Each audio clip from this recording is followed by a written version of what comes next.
En la fe cristiana, la última cena fue la última ocasión en la que Jesús se reunió con sus apóstoles para compartir el pan y el vino antes de su muerte. La copa o cáliz que se usó esa noche fue motivo de veneración de los primeros cristianos y de codicia por parte de mucha gente. Había que preservarlo. ¿Fueron los caballeros templarios los secretos custodios del cáliz de la última cena?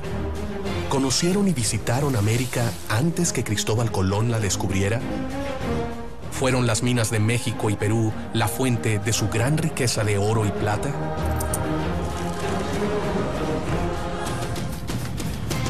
¿Huyeron los templarios hacia América ocultando el cáliz o santo grial en la Patagonia? ¿Conocían los nazis el secreto de los templarios y de los jesuitas y exploraron América del Sur en busca del grial? ¿Se encontrará el grial aún en América? ¿Quiénes lo buscan actualmente?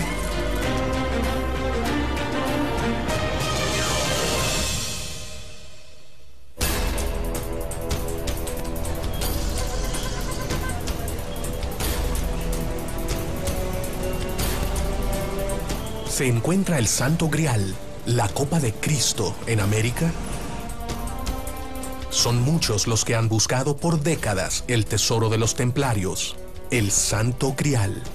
Los nazis buscaron el Santo Grial en distintos lugares del mundo, entre ellos en América. La campaña de propaganda nazi se alimentó de una serie de elementos de raíz decimonónica que buscaban en la Edad Media el elemento diferenciador de Alemania frente a otros estados europeos.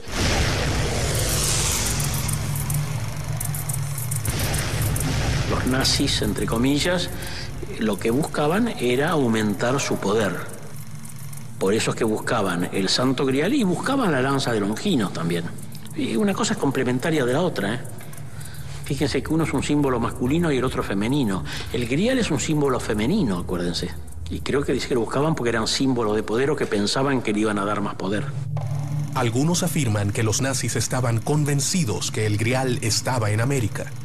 Muchos vinculan a Hitler con la búsqueda del Santo Grial y algunos investigadores afirman esa teoría. Pero existe una particular investigación que se centra en la búsqueda del cáliz sagrado en Latinoamérica. Hay un fuerte interés en encontrarlo porque supuestamente el Santo Grial tiene poderes místicos que, según cómo sean manejados, pueden traer el bien o el mal. Por eso hubo tanto interés de muchas sectas de encontrarlo. Existen muchos lugares donde se dice se encuentra el Grial, pero varios investigadores señalan a América como el destino verdadero. Sabemos que Hitler y el nacionalsocialismo habían enviado personas por todo el mundo buscando desde la lanza de Longinos, habían buscado el Santo Grial. Eso los llevó a estos parajes de América mucho antes, a fines de 1930. Los nazis habrían seguido los pasos de los templarios porque consideraban a la copa sagrada mucho más que un objeto antiguo. Para ellos, el Grial sería la clave para el nacimiento de una nueva humanidad. Pero no todos tienen la misma teoría sobre el Grial. La palabra Grial se hace famosa a partir del año 1190, donde un poeta y escritor francés hace una obra de teatro y dice que en un Grial se encuentran las hostias consagradas del cristianismo. Fue Robert Barón quien relaciona precisamente al Grial como la copa en la cual fue utilizada por Jesucristo en la última cena y que posteriormente José de Arimatea utilizara para recoger la sangre de Jesucristo al momento de su crucifixión. Y José de Arimatea, que era el dueño físico del Grial, porque era el dueño físico de la casa donde hicieron la última cena, decide escaparse. Y por lo tanto es una de las figuras más cercanas a Jesús. Se encargó efectivamente de recoger, según la tradición evangélica, la sangre, después de descender el cuerpo, lavarlo, según el ritual judaico, y depositarlo. Se dice desde entonces que José de Arimatea la traslada oculta y secretamente a algún lugar que no se refiere de la entonces Britania.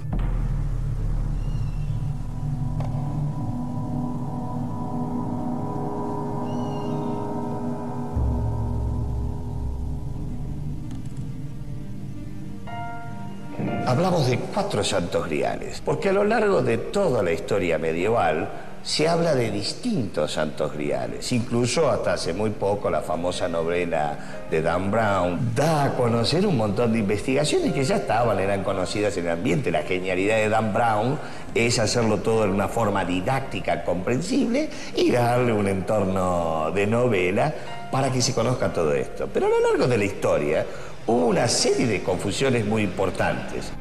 Durante siglos, la historia del cáliz o santo grial ha sido transmitida de generación en generación, alimentando el mito y, sobre todas las cosas, el misterio.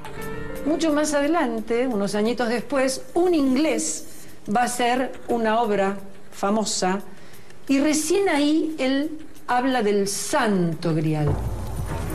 En el relato José de Arimatea y la historia del grial, escrita por Borón, Jesús, ya resucitado, se le aparece a José de Arimatea y le entrega el grial para llevarlo a la isla de Britania y allí construir la primera iglesia cristiana, en Glastonbury. Allí también debería crear una dinastía de guardianes caballeros para mantener el grial a salvo. ¿Fueron los famosos caballeros templarios los sucesores de los primeros guardianes del grial?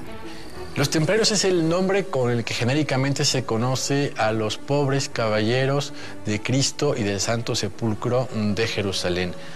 Fue una orden militar internacional fundada en 1120, con el objetivo particular de proteger a los peregrinos que realizaban el viaje hasta Tierra Santa. Pero cuando ellos llegan a la ciudad de Jerusalén, el rey Balduino I les dice que les va a dar un lugar en lo que fueron las caballerizas del templo del rey Salomón.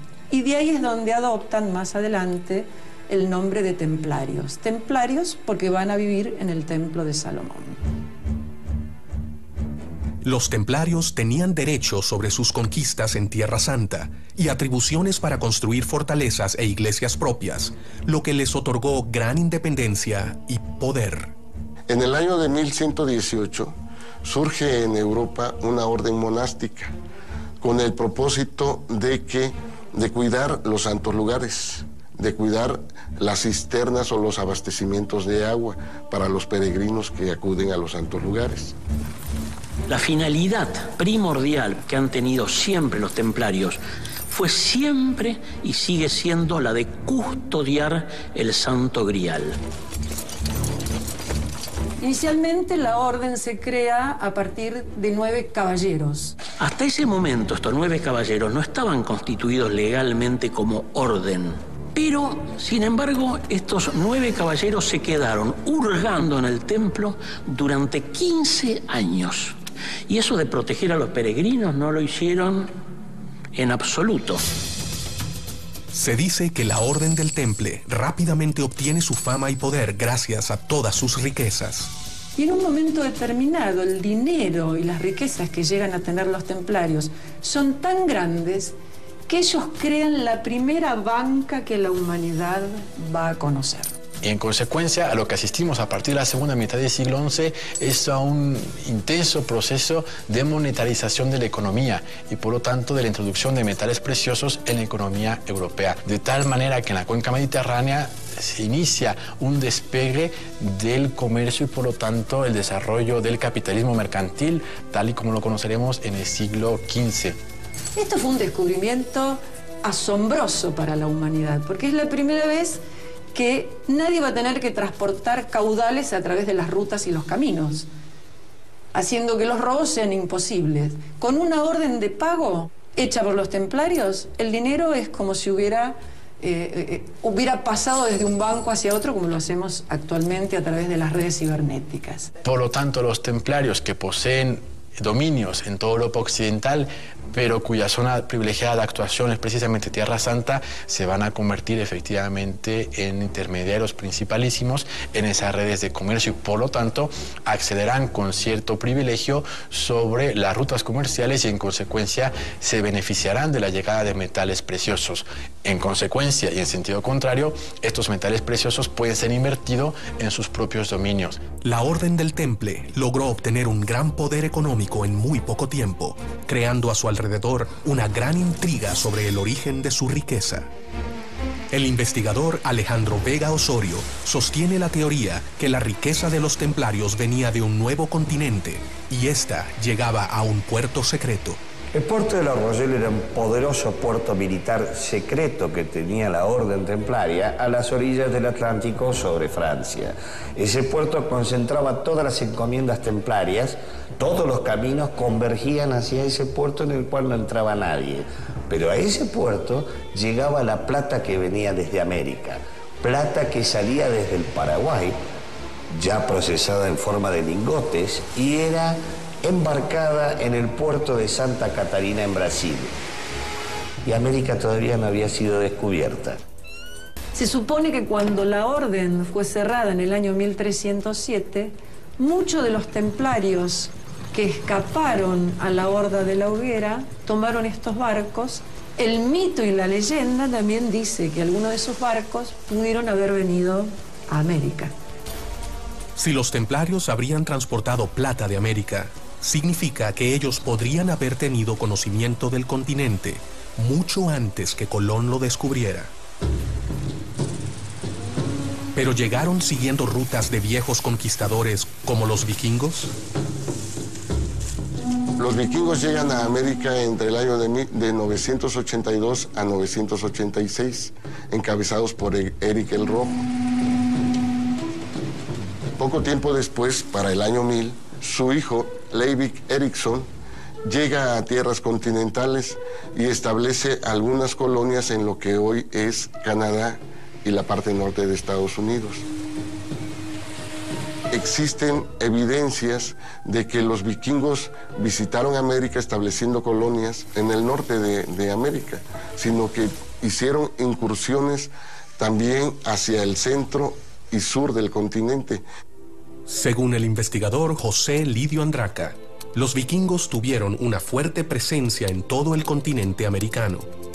¿Pero existe evidencia sobre esto en mapas europeos de la época? Se habla de la existencia de uno conocido como el mapa de Vinlandia. Es un mapamundi vikingo del siglo XIII, donde se puede ver una masa de tierra en el Atlántico llamada Vinlandia. Y nos dice que fue visitada en el siglo XI por exploradores. Este mapa probaría que Vinlandia no sería otra cosa que la tierra que hoy conocemos como América. Es importante destacar algunas cosas de los vikingos. Primero, que no eran conquistadores. No llegan al Perú, no llegan a América, no llegan a ningún lado como conquistadores, sino que es una migración. Algunos especialistas, como José Riquelme, tienen la teoría que los templarios siguieron los pasos de los vikingos tomando sus mismas rutas hacia el continente americano. Habían tenido comunicación con América y habían desarrollado una serie de travesías comerciales. En estos viajes la Orden del Temple había acompañado, y no hay que olvidar que estos viajes en América tenían un propósito además principal. Pero no todos los investigadores están de acuerdo con la teoría de la relación existente entre templarios y vikingos. No existe ninguna relación entre templarios y vikingos, básicamente porque los vikingos son pueblos nómadas del Mar del Norte que operan en Europa continental entre el siglo IX y el siglo X, y porque los templarios se desarrollan en el siglo XII. No pudieron conocerse y por lo tanto no hay ninguna relación. Cuando Colón partió hacia su aventura, podría ser posible que supiera el destino final de su viaje. Quizás conocía la posible existencia del Grial en un nuevo mundo que aún no había descubierto. ¿Por qué llevaban sus carabelas cruces templarias dibujadas en las velas?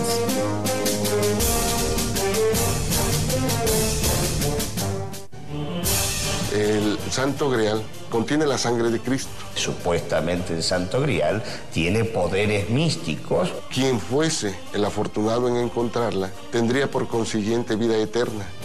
Los nazis lo que buscaban era aumentar su poder.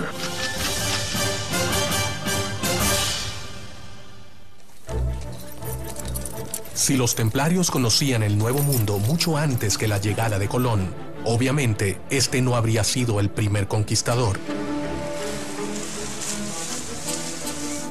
¿Es por eso que eran cruces templarias las dibujadas en las velas de los barcos de Cristóbal Colón? ¿Esperaba encontrarse con un reino templario? Cristóbal Colón va a Portugal, se casa con la hija del gran maestre de los Caballeros de Cristo de Portugal, y de esa manera tiene acceso a la biblioteca del gran maestre. En esta biblioteca están los mapas, algunos de ellos se conocen, ¿no es cierto?, en donde figura América. Por eso cuando Colón se le ocurre la idea de descubrir América, él ya sabía dónde iba, estaba muy seguro dónde iba. Lo que sí se ha puesto de manifiesto es que parece ser que fueron los chinos quienes llegaron a América por el Pacífico a mediados del siglo XV, pero tampoco tuvo una mayor significación. Por lo tanto, desde la perspectiva histórica, el descubrimiento de América, por llamarlo de esta manera, solo corresponde a Colón y al año 1492. Aunque, como bien sabe todo el mundo, el primero que denominó estas tierras como un continente fue Américo Vespucio. Cristóbal Colón, en el año 1492, partió desde el puerto de Palos, España, atravesando el Atlántico hasta llegar a una isla llamada Guanahani, en las Bahamas. Cristóbal Colón, que pasa a la historia por ser el descubridor de América, en realidad lo que hizo no es descubrir América. Lo que pasa es que se mantenían como rutas secretas, eran rutas comerciales. Él les dice que va a llegar a Zipango, que va a llegar a las Indias, que va a tener oro, plata, especias, etc. Pero sabía exactamente a dónde venía. Venía a América. Porque América ya se conocía.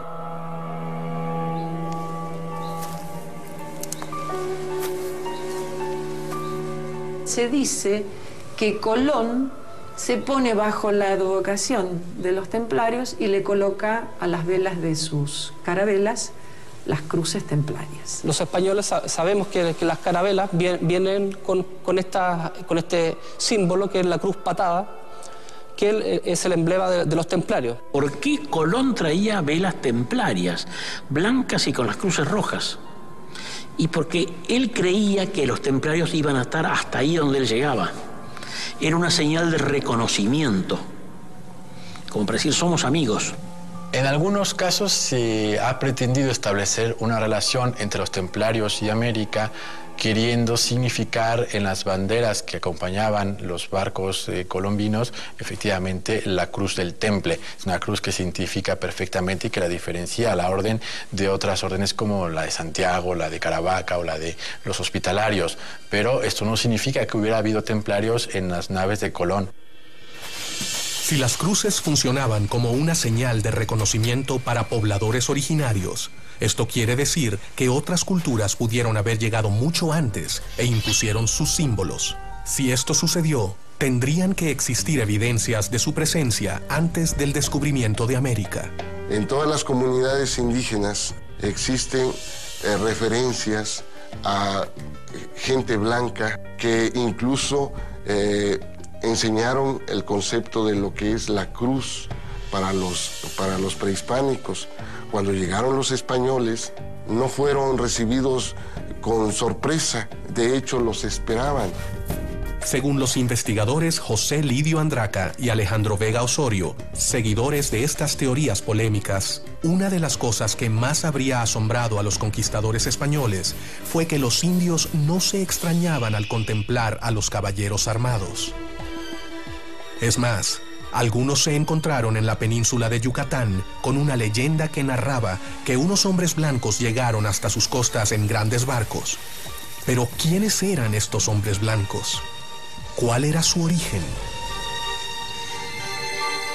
Varios estudios realizados por un grupo de investigadores indican que los vikingos llegaron al continente americano desde Dinamarca en el año 900 después de Cristo.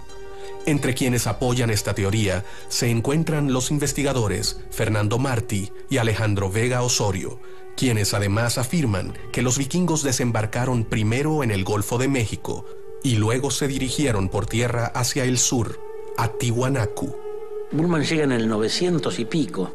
Él llega al Perú, se establece ahí y comienza el imperio de Tiahuanaco, cuya casta dirigente, su familia dirigente, son vikingos. Es que dura hasta el año 1250, en que es deshecho militarmente por los araucanos. Previa a los templarios, hubo muchas corrientes inmigratorias en América que se expandió hacia el sur. Los templarios pudieron llegar porque existía un imperio vikingo-danés en Tiahuanaco. El impulsor de la teoría sobre la presencia templaria en América fue el oficial nazi y SS francés Jacques-Marie de Maillet. De sus libros se desprende gran parte de las hipótesis que hoy intentan demostrar sus seguidores. Jacques de Maillet era mi padre, ¿no? Él llegó a Argentina en el 1946, era antropólogo, biólogo, honoris causa en medicina en Canadá, y estudió durante muchos años, más de 30 años, la influencia que tuvieron los hombres blancos en las civilizaciones europeas hasta llegar al hombre blanco en América, digamos. La teoría de Jacques de Maillet se centra en la presencia vikinga y luego templaria en Paraguay, revelando en sus estudios antropológicos el origen de una fuerte cultura mestiza entre los nativos y los hombres blancos europeos. Él va a Paraguay porque aparte de tener contactos con miembros del gobierno paraguayo, él ya tenía datos de la presencia de vikingos en el Paraguay. Que en esa zona, en un momento, gente del ejército había encontrado un lugar que podía ser parte de un túnel o de una tumba que está metida de una entrada a una montaña, de un cementerio vikingo en esa zona. Sabemos de leyendas, tenemos los mitos que el profesor Vicente Pistilli largamente ha relevado, ha descrito, ha escrito mucho sobre él, ha lanzado libros al respecto que hablan de la mitología guaraní, que es una mitología vikinga en muchos aspectos. Gracias a Dios tuve la suerte de participar en una de estas primeras expediciones donde se estudió el índice cefálico, el índice colorimétrico. Esta presencia nórdica quedó reflejada en su propio gen.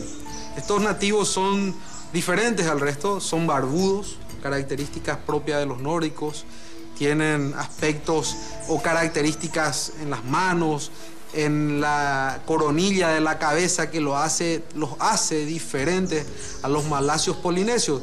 Incluso muchas veces uno va por el interior del país y se encuentra con nativos rubios, barbudos, que uno los mira y dice, pero este es un vikingo en tamaño pequeño, ciertamente. Si se da por descontado la presencia vikinga en América y de que los templarios sembraron pistas en Europa sobre la existencia de americanos, quizás tendrían que existir entonces huellas templarias en América. Según el investigador José Lidio Andraca, existen varias evidencias vikingas y templarias en todo Latinoamérica. Una de las pruebas más importantes es la que se encuentra en Chilapa, municipio de Guerrero, México, conocida como el Pie del Caballero. En la región de la montaña de Guerrero, donde nos encontramos en Chilapa, encontramos evidencias que los vikingos, para señalizar las rutas que recorrían por el continente americano, imprimían huellas de pie humano sobre rocas. Si estas pruebas fuesen verdaderas, nos revelarían una fuerte presencia templaria y vikinga en América. Lo importante de estas huellas, que están dirigidas todas invariablemente hacia el norte, nos las particulariza Jacques de Maillet en su libro Colón llegó después, denominándolas como señalizaciones de los templarios a su paso por estas tierras, por el continente americano. Estos hallazgos de ruinas y huellas nos revelan que existió una fuerte presencia vikinga y templaria en México. Esto indicaría que la orden tenía mucho interés en este nuevo continente. Pero, ¿qué era lo que buscaban? ¿Era el objetivo final la creación de un nuevo orden mundial? ¿Pudieron haber transportado el Santo Grial desde Britania hasta México para ese fin? ¿O buscaban otra cosa en estas tierras? ¿Por qué Colón traía velas templarias? Él creía que los templarios iban a estar hasta ahí donde él llegaba. Colón se pone bajo la advocación de los templarios y le coloca a las velas de sus carabelas las cruces templarias. Previa a los templarios, hubo muchas corrientes inmigratorias en América. Los templarios, para señalizar las rutas que recorrían, imprimían huellas de pie humano sobre rocas.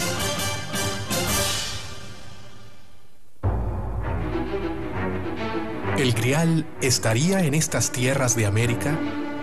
¿O las incursiones por estas tierras estarían relacionadas con otro interés de la orden?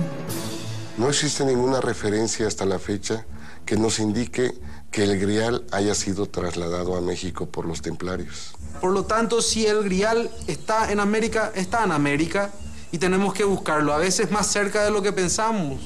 Aunque hay algunas versiones que sí refieren el traslado del Grial al continente americano, la ubican en Argentina. Se han encontrado elementos que indicarían el claro poder económico que tenían los templarios y que revelaría un importante secreto relacionado con un mineral sustraído de este continente, la plata. Muchos investigadores aseguran que los templarios buscaban en América este mineral muy valioso para Europa. La exploración de oro es algo de mucho tiempo, no solamente ha sido un resultado de la presencia vikinga y templaria que era conocida. El misterio estriba en dónde sacaban la plata, en dónde extraían la plata, que acuñaban y hacían circular en Europa. La Orden del Temple en América había hecho el acuñamiento de plata y usaban estos caminos, el Peavirú, que era el camino que utilizaban los vikingos para trasladar la plata y el oro desde las minas de Bolivia hacia el Atlántico. Según las investigaciones del antropólogo Vicente Pistilli, la ruta de la plata nacía en las minas de Bolivia, bajaba hacia el sur por los ríos llegando al Paraná y al Río de la Plata, para atravesar el Atlántico hacia un puerto estratégico en las costas del norte de Francia llamado La Rochelle. Los templarios participaron en todo caso del proceso de desarrollo del capitalismo. Desde el siglo XI Europa asiste a un crecimiento económico impulsado por un aumento demográfico y por un crecimiento en la producción cerealística. A partir de los templarios podemos decir que se crea la banca en el mundo, los primeros bancos que van a existir en el mundo. ¿Por qué causa? Porque a partir de un concilio ecuménico ellos tienen el poder de aceptar dinero. La plata era el nivel adecuado para la transacción. Por eso se dice que los templarios buscaban la plata, según cuenta el investigador Pistilli. Los incas del Ecuador imprimían plata en monedas de plata en una sola cara. Adquirieron estos conocimientos de Europa. Los caminos eran muy peligrosos en esa época. Los templarios ponían postas cada 24 horas de marcha. La plata en Europa era un mineral muy escaso. Ni en África, ni en toda la tierra conocida en aquellos tiempos, existía la cantidad suficiente que manejaban los templarios para sus transacciones económicas. Tú no llevabas dinero, tú no llevabas efectivo. El efectivo lo depositabas en el lugar de salida, se lo dabas a los templarios te daban una letra de cambio. Uno de los descubrimientos más importantes encontrados sobre el manejo de la plata y el adelantado sistema financiero de los templarios fue realizado por el investigador de la SS, Jacques-Marie de Maillet. Bueno, entre los descubrimientos que hace mi padre en Paraguay, que para él es de mucha importancia porque le cierra toda la investigación que había hecho del viaje de los templarios a América antes de Colón. Entonces él encuentra allí una fundición de plata. No sabía qué era esta canaleta hasta que, bueno, un ingeniero le informa que es el rebalse que tienen cuando hierve, cuando está caliente la plata, se produce una espuma y todo esto. Y la razón por la cual era fundida la plata y transformada en lingote era para poder transportar en sus barcos los lingotes como lastre. Y entre los descubrimientos que hace un molde de terracota, de barro cocido, que es exactamente del mismo tamaño de los lingotes que después en algún momento se encontraron, que eran los lingotes de plata que llevaban los templarios a Europa. Construyeron catedrales incontables en todo el continente. Su poder económico superaba al Papa. Los templarios, como eran grandes constructores, con una gran experiencia, aportaron constructores, traían albañiles, digamos, masones, que en realidad la traducción de masón es albañil, traían, porque pertenecían a la orden templaria también estos constructores que en Europa habían construido y construían todas estas tremendas catedrales. Los recursos salieron de algún lugar y ese fue el gran secreto que se manejaba en aquel entonces, la ruta comercial de la plata. Tenían permiso para poder prestar y a un alto interés, que llegaba incluso hasta el 50% anual. Todo eso generó, más las encomiendas donde se explotaba el campesinado, más todos los negocios distribuidos a lo largo de Europa, generó una fortuna altísima. Eso hizo que reyes se endeudaran y generaran muchos enemigos, entre ellos el rey de Francia.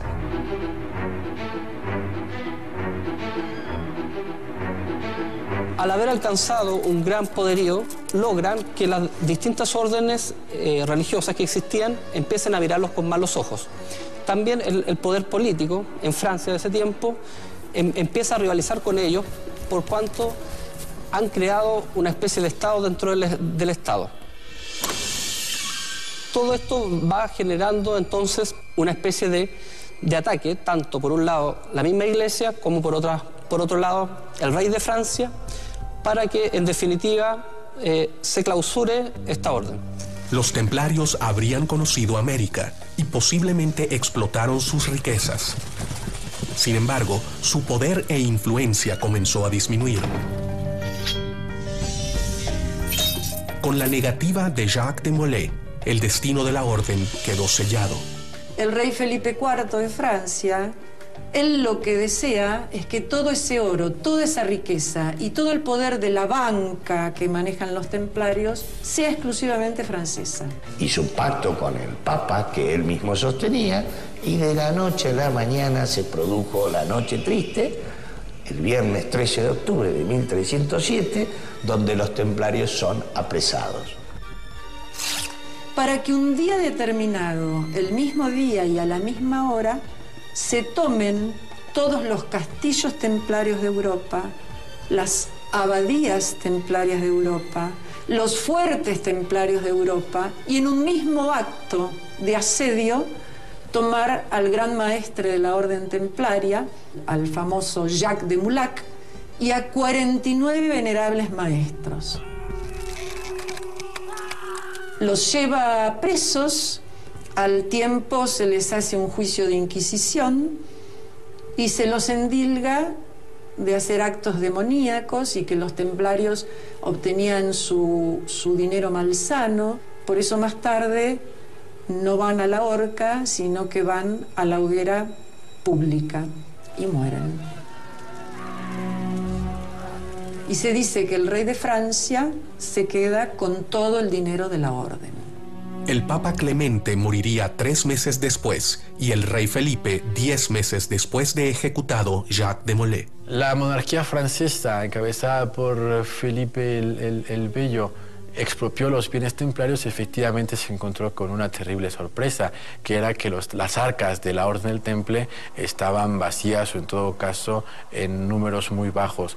Y esto no significa que el tesoro haya desaparecido, ha sido trasladado mágicamente a la Antártida o a Paraguay, a México, sino que simplemente no había dinero en las arcas públicas. Ya la Orden del Temple estaba saliendo de Europa por la persecución y ya venía a refugiarse en zonas de América, tanto en América del Norte como en América del Sur y en la América Central.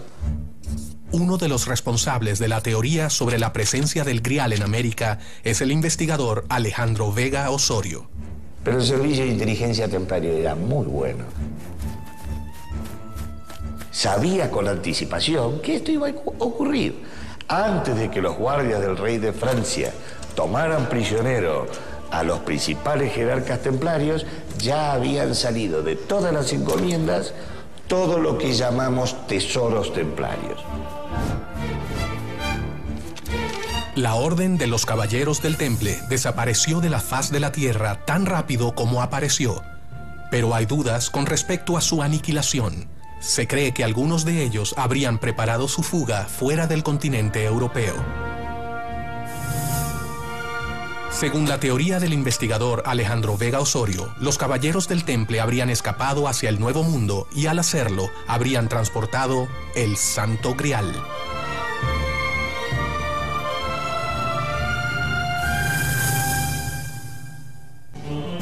La presencia templaria en México fue con el único fin de extraer la plata y el mercurio. Que a partir de un concilio ecuménico ellos tienen el poder de aceptar dinero.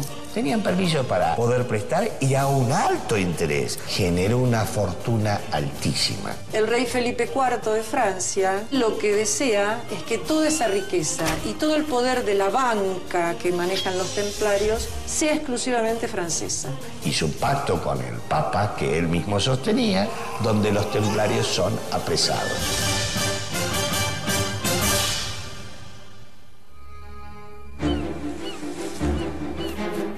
Se refugiaron los caballeros templarios en el Nuevo Mundo cuando cayeron en desgracia en Europa, ocultando aquí sus tesoros, entre los que se encontraba el Santo Grial.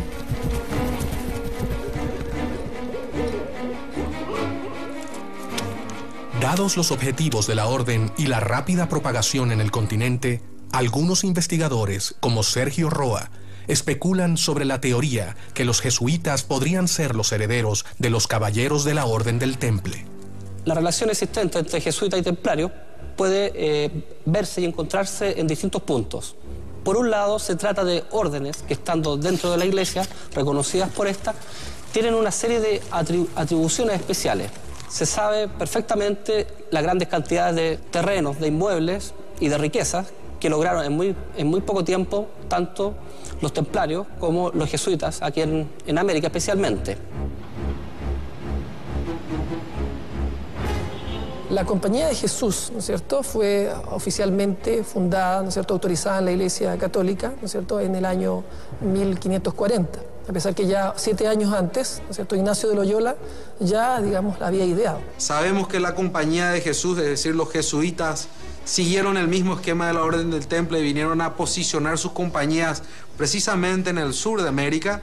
Sabemos las investigaciones y las exploraciones, las excavaciones que hacían. Creemos que la Compañía de Jesús fue la sucesora legal de la conocida Orden del Temple, ¿no?, la Orden Jerosolimitana del Templo de Salomón. La Orden de los Jesuitas se propagó rápidamente por todo el continente americano, ubicándose de norte a sur, así como lo hicieran los templarios. Los jesuitas es una orden cristiana, religiosa, católica y muy importante, y quizá una de las órdenes más fuertes que tiene la Iglesia Católica. Fuerte en todo sentido, fuerte en sentido espiritual, en sentido intelectual, en sentido de su formación. Entonces es lógico que el Santo Grial les interesara. Es interesarse por Dios, es interesarse por el Espíritu Santo. Los jesuitas se constituían como una orden y decían ellos que donde estaba un jesuita estaba toda la compañía, de tal manera que la educación se convirtió para la orden en el arma más poderosa que podían haber tenido, pero tampoco tienen nada que ver con los templarios. Existe un libro que vincula a América con los templarios y la orden jesuita, llamado Typus Mundi, editado en 1627. El Typus Mundi es un texto, ¿no es cierto?, que consiste en una serie de grabados hechos por los jesuitas. Una de las cosas más curiosas en relación a este libro es que la primera lámina encontramos al fundador de la Orden de los Jesuitas de pie en un mapa correspondiendo a la parte de Sudamérica. Es un curioso libro de alquimia del siglo XVIII que contiene una serie de láminas que van explicando los pecados. Sin embargo, varios alquimistas como Eugène Canceliet, que fue discípulo de Fulcanelli, analizan desde una perspectiva alquímica dicho libro. ¿Por qué los templarios y luego los jesuitas adquirieron ese poder? ¿Sería el conocimiento sobre la localización del Grial lo que los hacía intocables? ¿A los jesuitas también les interesaba el Grial? En esta búsqueda, los jesuitas llegaron al sur de Argentina y el sur de Chile a través de la búsqueda de la mítica ciudad de los Césares. Los templarios tenían conocimientos metalúrgicos muy avanzados para su época, y según dicen algunos investigadores, los jesuitas los heredaron. Una supuesta prueba de ese poder metalúrgico de los jesuitas es la manipulación de un supuesto meteorito, el VEAS 01, encontrado en Chile. Según Rodolfo Novakovich, investigador de este tema, los jesuitas trabajaron el meteorito utilizando técnicas metalúrgicas templarias. Nosotros en el año 2007, en octubre de 2007, hicimos una presentación a la Meteoritical Society para poder validarlo, o como meteorito o bien, ¿no es cierto?, descartando que fuese meteorito. Hasta ahora no hemos tenido esa certificación. Desde el punto de vista químico, no tiene las características necesarias para ser una roca proveniente del espacio exterior. Es prácticamente un trozo de hierro puro, es decir, tiene una concentración de níquel muy baja. No es compatible con rocas ya sea terrestres, pero tampoco extraterrestres, y a eso hay que sumarle el magnetismo. La roca es fuertemente magnética, lo cual contradice la teoría de los aceros. El meteorito VEAS 01 fue hallado en un terreno que hasta 1767 fue parte de la hacienda La Ollería, propiedad de los jesuitas de la colonia. Los jesuitas alemanes fueron los que trajeron las técnicas alemanas de la metalurgia, dado que existen dos orificios dentro de VEAS 01 que no tienen una explicación lógica, dan la impresión que se utilizó algún elemento, algo de alta temperatura para extraer trozos. Bien, ¿no? Podría ser posible que haya sido utilizado como base para extraer, ¿no es cierto?, el metal y ocuparlo en otros utensilios. Parece que en la época solo los jesuitas habrían tenido la capacidad suficiente para extraer material de ese meteorito para poder manipularlo y realizar lo que se da en llamar el cáliz de Calera. Se sabe que en aquella época se construyeron dos cálices muy interesantes y que uno de ellos tardó cerca de 19 años su elaboración. ¿Pero por qué se habrían tomado tanto trabajo? ¿Cuál sería la importancia de ese cáliz?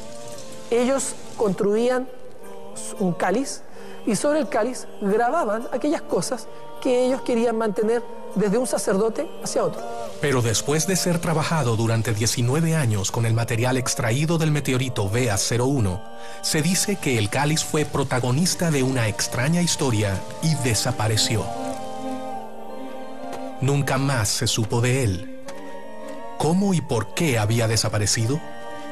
¿Alguien podría estar interesado en conocer el secreto grabado en la superficie oculta? ¿Qué dato importante podría haber escrito en el cáliz? ¿Estaba la ubicación de la ciudad de los Césares, donde se dice se encuentra el Santo Grial? Existe una extraña teoría en base a algunos mitos y leyendas que hablan sobre la existencia de una ciudad mágica en otra dimensión donde los templarios habrían encontrado su refugio. Las ciudades de los Césares realmente son ciudades templarias y están todas localizadas, vamos a decir, entre las latitudes 41 grados sur y 43 grados sur. Según algunos autores, no habría una sola ciudad de los Césares, sino varias ciudades de los Césares, con distintas denominaciones, pero siempre ubicadas cerca de la cordillera andina, tanto en Argentina como en Chile. Según Fernando Martí, existen cuevas, túneles y caminos subterráneos que se conectarían con la ciudad mítica de los Césares. Nos dijeron que fuéramos a ver unos pozos que había donde se escuchaba el ruido del mar, pero la curiosidad es que estábamos en la mitad de la Patagonia. Y efectivamente estaban estos pozos. Y estos pozos respiran. Respiran en el verdadero sentido de la palabra. Aspiran y expiran y forman una sinusoide, la aspiración y la expiración. Y el único fenómeno natural que tiene este ritmo son las mareas. Y en ese túnel está la ciudad, esta ciudadela donde está el Grial actualmente. Se dice que el Grial se encontraría en una ciudad oculta, pero son muchas las historias que mencionan este tipo de lugares mágicos y secretos. Uno de estos lugares está en la provincia de Córdoba, en la región central de la Argentina, una zona conocida con el nombre de El Cerro Uritorco, un lugar lleno de misterio, donde los templarios parecen haber dejado algunas huellas. ¿Pero es esto posible? ¿O solo se trata de ideas fundadas en antiguas leyendas?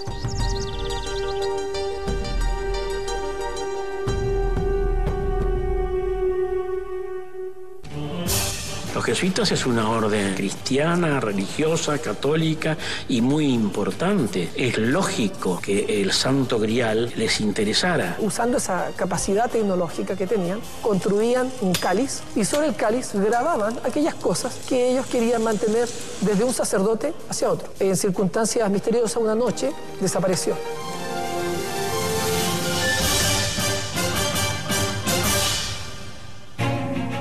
Según una interpretación del mito del caballero Parsifal, este habría ocultado el bastón en el Cerro Uritorco en Córdoba, Argentina. Y según Fernando Martí, tiempo después, a mediados del siglo XX, Orfelio Ulises lo habría encontrado. Lo que nadie sabe es si estaba junto al Santo Grial. Lo que damos en llamar el bastón de mando, o se da en llamar el bastón de mando, fue descubierto por un señor que aparentemente era de etnia indígena, que se llamaba Orfelio Ulises Herrera. Este hombre había estado en el Tíbet, en una especie de retiro que se había ido, y allá le habían dicho en el Tíbet en dónde iba a encontrar acá el bastón de mando. Él se vino, cruzó, bajó por la cordillera, llegó hasta Córdoba, tomó la indicación, llegó al Cerro Uritorco y subió por la toma hasta el lugar que le habían indicado. Ahí empezó a sacar piedras con las manos y de repente tocó algo. Sáquese algo y era el bastón de mando. El profesor Guillermo Alfredo Terrera, digamos, era el profesor titular de antropología de la Universidad Nacional de Córdoba. Y él era un especialista, por así decir, en los comechingones.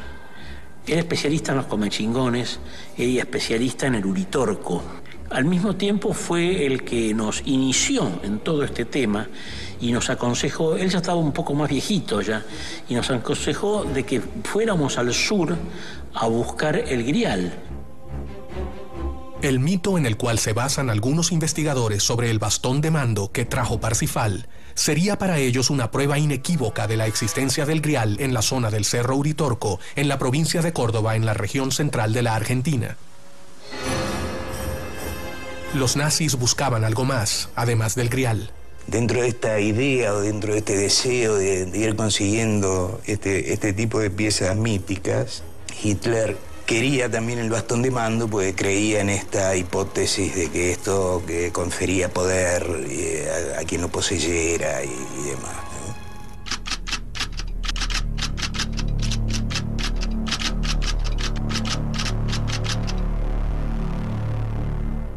Existe la presunción en algunos círculos que los nazis conocían el secreto de los templarios y de los jesuitas y exploraron América en busca del Santo Grial.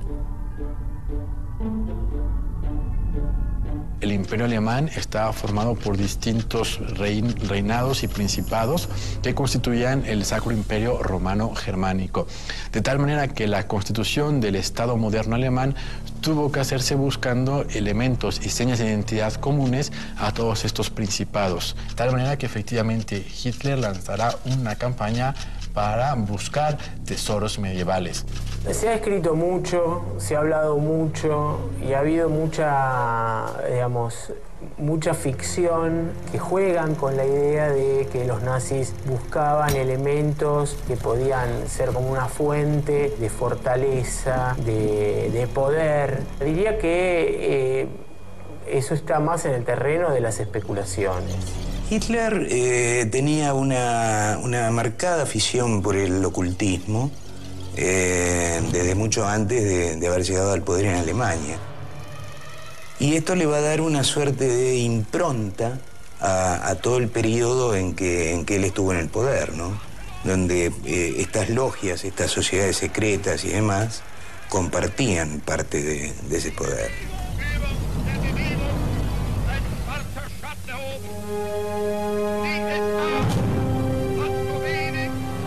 Dentro de este perfil esotérico y ocultista que tenían los nazis, en particular Hitler, el Santo Grial era como una pieza que no podía faltar, digamos, en su colección de objetos míticos.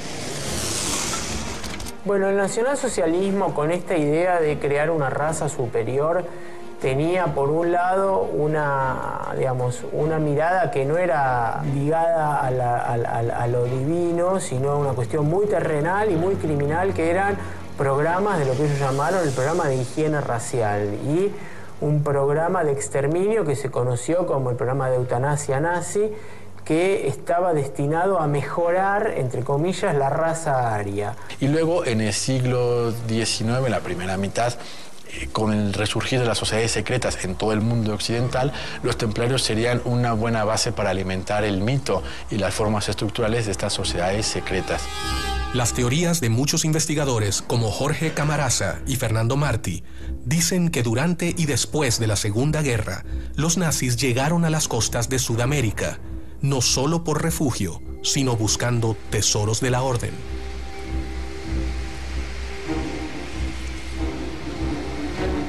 Después de la Segunda Guerra se produce una suerte de éxodo de criminales de guerra y de nazis en general, aunque no hubieran sido criminales de guerra, sobre todo a América Latina.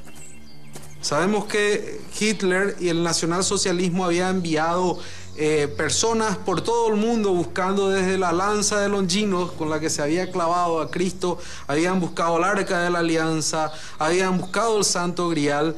Eso los llevó a estos parajes de América mucho antes, a fines de 1930. El señor Heinrich Himmler, que era el jefe de las SS, sabía que el Grial estaba en la Patagonia.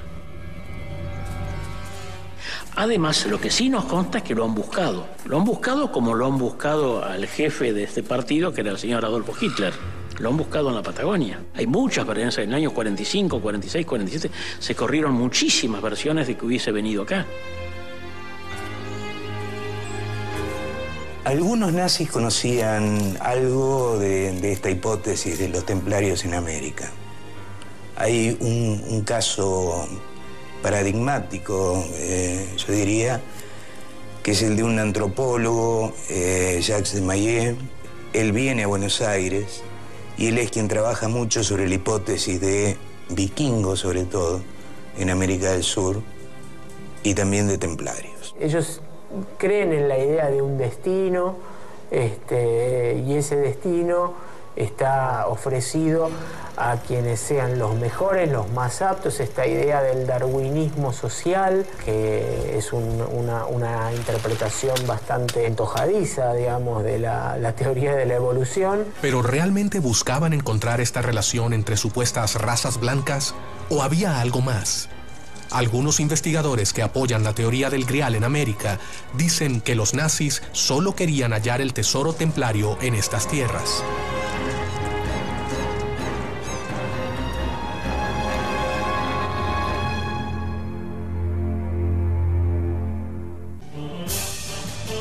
Dentro de este perfil esotérico y ocultista que tenían los nazis, y en particular Hitler, el Santo Grial era como una pieza que no podía faltar en su colección de objetos míticos. El señor Heinrich Himmler, que era el jefe de las SS, sabía que el Grial estaba en la Patagonia. Lo que sí nos consta es que lo han buscado. Quería también el bastón de mando porque creía en esta hipótesis de que esto que confería poder a quien lo poseyera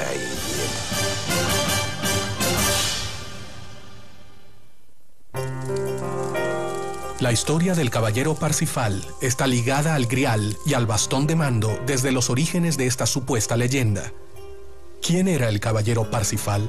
¿Dónde se origina su historia?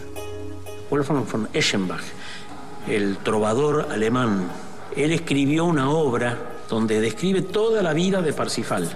Se lo conoce mucho Wolfgang von Eschenbach porque de ahí sacó el libreto Richard Wagner para la ópera Parsifal. Perceval de Galés o Parsifal es un caballero terrenal, es decir, que no tiene un hálito sacramental particular, pero precisamente representa a todos aquellos hombres que con su trabajo, su piedad y sobre todo con llevar una vida acorde a los valores eclesiásticos, les es concedido y les es dado contemplar el Grial, es decir, como un fenómeno cuasi místico de contemplación de lo divino. Según la leyenda, Parsifal era un caballero templario encargado de dejar el Santo Grial junto a un bastón de mando sagrado, conocido también como Piedra de la Sabiduría. Pero a nosotros nos interesa especialmente porque en una circunstancia se hizo merecedor a que fuera el custodio del Grial.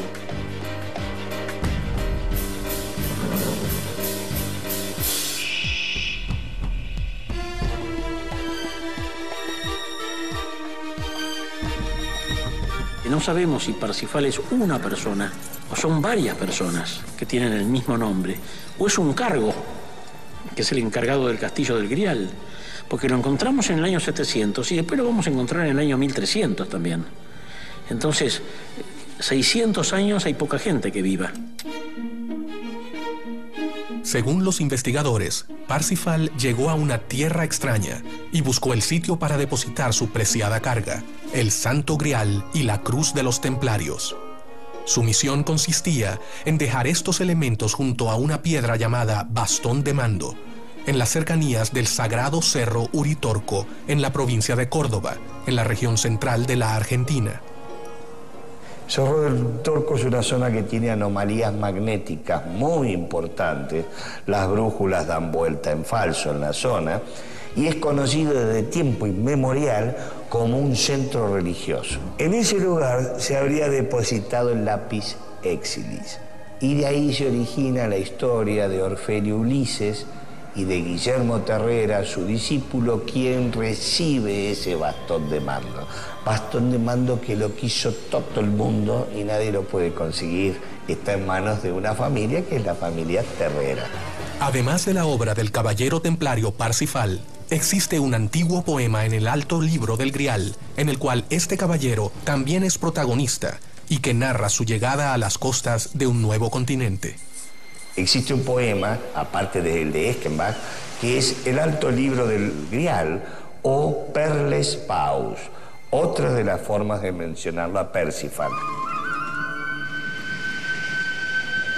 En ese poema, el protagonista, Percival, le pregunta al navegante del barco que lo está guiando con el Santo Grial, ¿dónde están? Y el navegante dice, no sé, no conozco las estrellas. Cambiaron de hemisferio. Y el barco encalla. El barco llega con agua, se detienen, ancla, y a la mañana siguiente está sin agua, a los pies de un castillo, en el poema. ¿Dónde puede darse eso? ¿Dónde puede darse una amplitud de mareas tan importante que un barco llega navegando, ancla en un puerto y a la mañana siguiente está sin agua? En la Patagonia Argentina. Es el único lugar donde hay una oscilación de marea tan importante, de hasta 9 o 10 metros, que de la noche a la mañana la costa queda descubierta sin agua. ¿A qué país se refería Eschenbach como Argentum? ¿Se referiría realmente a la República Argentina? Un país que se encuentra en un continente que en el siglo XII, cuando se escribió ese poema, aún no se había descubierto.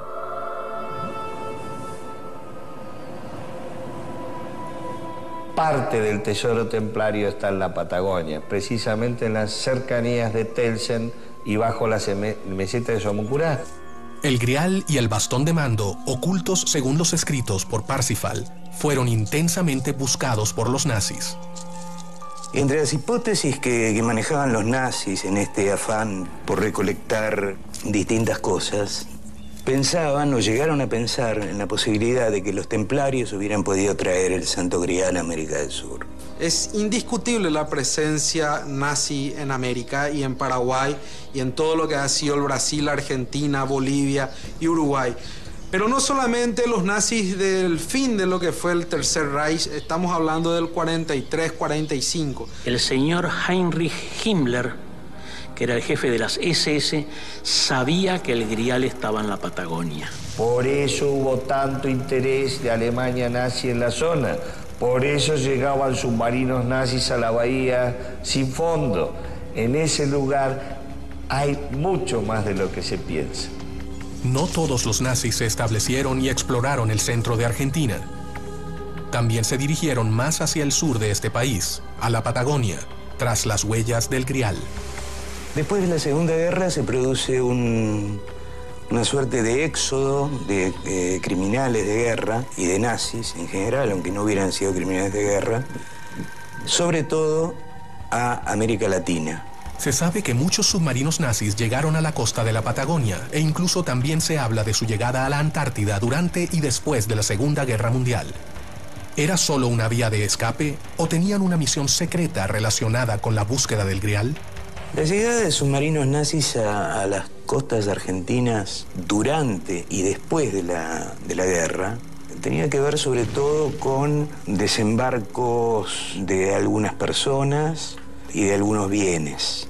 Estas tripulaciones deciden venir a América del Sur, en particular a Argentina, donde sabían que iban a ser bien recibidos, ¿no? Porque esto ya había pasado con los tripulantes del Graf Spee en 1939. O sea, llegaban a un lugar amigo, llegaban a un puerto seguro. El caso de la Patagonia es parecido al caso de Córdoba, digamos. Ofrecía parajes relativamente poco poblados, aislados. Quizás quienes provenían de la Europa alpina, por llamarla de algún modo, encontraban en la Patagonia cordillerana también un espacio, un hábitat similar a la geografía de la cual ellos provenían. Después de la rendición alemana en la Segunda Guerra Mundial, el 10 de julio de 1945, se entregó en Mar del Plata el submarino U-530 y el 17 de agosto del mismo año, el submarino U-977. Hay muchísimos documentos que prueban la llegada de los submarinos. Hay documentos de la Marina argentina, hay documentos de las policías provinciales, incluso hay documentos de la Armada que hablan de contacto de guerra, donde se te tiran cargas de profundidad a un submarino. ¿Qué buscaban los submarinos nazis en la Patagonia? Hay un Vox Populi que dice que hay un santo grial en la Argentina. Nosotros decimos que es uno de los 4, falta demostrarlo. ¿Por qué tantos alemanes nazis se asentaron en el centro, en Córdoba y en el sur, en la Patagonia?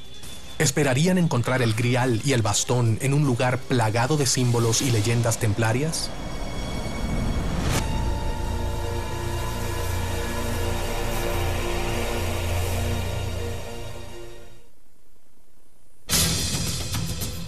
Cerro del Torco es una zona que tiene anomalías magnéticas. En ese lugar se habría depositado el lápiz exilis. Es indiscutible la presencia nazi en América. Pensaban o llegaron a pensar en la posibilidad de que los templarios hubieran podido traer el Santo Grial a América del Sur. El señor Heinrich Himmler, que era el jefe de las SS, sabía que el Grial estaba en la Patagonia. Hay muchísimos documentos que prueban la llegada de los submarinos. Hay un Vox Populi que dice que hay un santo grial en la Argentina.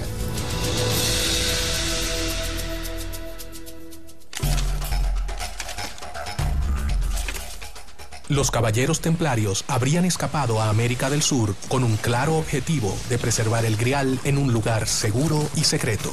La flota templaria, la última, salió de La Rochelle, dijimos, el 11 de octubre de 1307.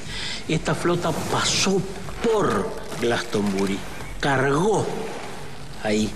Les aclaro que los que estaban en Glastonbury sabían que tenían que esperar una flota con las velas blancas y las cruces rojas, y que entonces tenían que cargar las reliquias, cosa que hicieron, y esta flota siguió. La trayectoria exacta es al sur, pegado a la costa de África hasta las islas de Cabo Verde, y ahí la corriente misma, que es la famosa corriente de Colón, digamos, los cruza hasta frente a Venezuela, y de ahí por la corriente cálida del Brasil bajan hasta la boca del Río de la Plata. De ahí, de la boca del Río de la Plata hasta el Golfo San Matías, que fue el destino final, digamos, es muy difícil. Según el investigador Flugerto Martí, la flota templaria cargó en Gran Bretaña el Santo Grial y el primer destino a lo que llegó fue un puerto llamado El Fuerte, en el Golfo de San Matías, al sur de Argentina.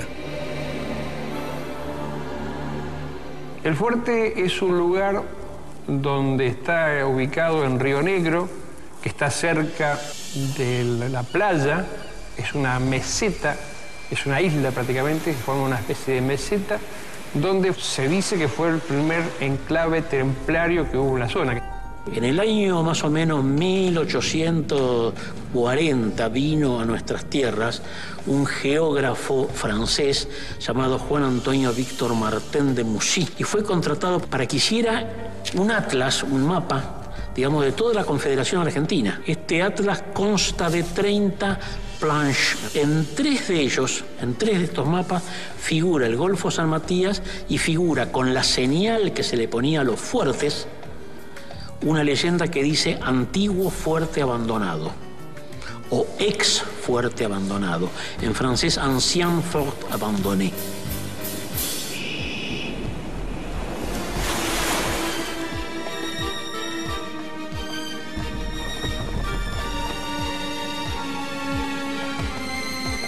No conozco el fuerte argentino, tal como se lo menciona, así con ese nombre. Sí, aquí en Chubut hubo un fuerte muy famoso que fue el Fuerte San José, ubicado en el Golfo San José, en Península Valdés. Los geólogos denominan barda a una meseta elevada aislada sobre la orilla del mar. Sobre ella habría estado construido el fuerte. La barda, como le dicen en el sur, a la meseta en sí, donde está el fuerte, es natural, no es construida. El fuerte lo han construido arriba de eso. En cambio, el muelle ese sí parece haber sido construido, porque en uno de los costados, que es el que no le pega al mar fuerte, o no le pegaba el mar fuerte, porque ahora está en tierra, se ha subido toda la tierra, digamos, tiene todo como una especie de unos cilindros, digamos, tipo ladrillos de un material extraño. Es como una arena consolidada, todos ordenaditos puestos. Por eso parece haber sido hecho. Si los templarios habrían desembarcado en ese sector de la Patagonia, es probable que hayan dejado más huellas como las que parecieron haber dejado en México y en Paraguay. Dadas las supuestas pruebas recogidas anteriormente, ¿continuarán esas huellas en esos lugares? Dejaron como obra, ¿no? Las cruces, los respiraderos que hay respiraderos hechos, fabricados, que tienen relación con la subida y bajada de las mareas.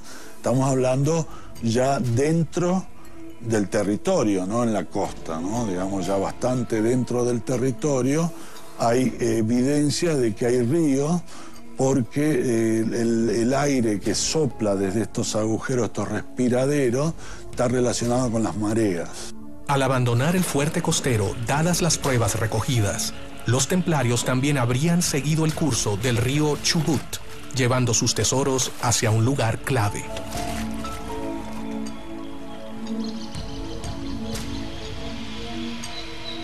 Pero también existen otras importantes evidencias encontradas en la misma zona. Hay un cementerio galés, tendrá unas 50 tumbas más o menos, muy antiguas, pero hay una tumba, una tumba que es más antigua que todas, es una reliquia.